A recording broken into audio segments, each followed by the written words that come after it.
case briefs, and so much more. LSData's got what you're looking for.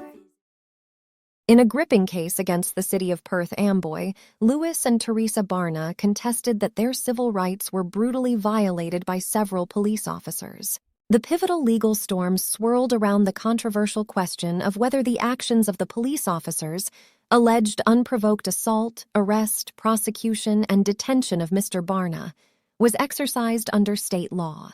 The initial altercation with the police officers reportedly transpired without any provocation, leading to an alleged assault on Mr. Barna, followed by an arrest, prosecution, and detention, which the Barnas claimed occurred without probable cause or justification. Mrs. Barna was also removed and detained, with the officers justifying their action by citing her supposedly intoxicated state. In the first round in the lower court, the Barnas were met with a daunting setback. The court ruled that the police officers were not performing under the color of state law in the initial alleged assault, and that their actions during the subsequent incidents were warranted. They even triumphed against Mr. Barna's false arrest claim under the gravity of New Jersey's aggravated assault statute. The fate of Mrs. Barna's false imprisonment claim, however, remained shrouded in ambiguity. Through an intriguing twist of legal proceedings, the complaint against one of the officers, Charles Hawkins, was dismissed owing to improper service of process. However, this ruling was later contested, illustrating the importance of due process in legal proceedings. On appeal, the higher court disagreed with the lower one's interpretation of the officer's authority during the alleged assault on Mr. Barna.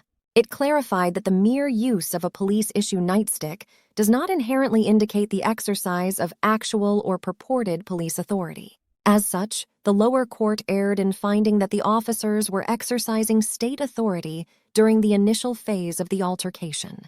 The controversy surrounding the dismissal of Officer Hawkins resurfaced when the higher court decided to reverse and remand the dismissal due to a procedural misstep. The district court had failed to give the appellants an opportunity to respond to a magistrate judge's recommendation, a right protected under Rule 72. The verdict? The dismissal of the case against Officer Hawkins was reversed and remanded, but the remaining judgments of the lower court were upheld.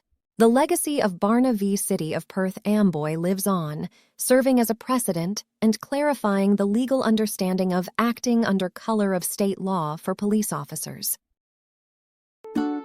Case briefs, and so much more. LSData's got what you're looking for. Visit lsd.law, elevate your mind. Leave the stress of class.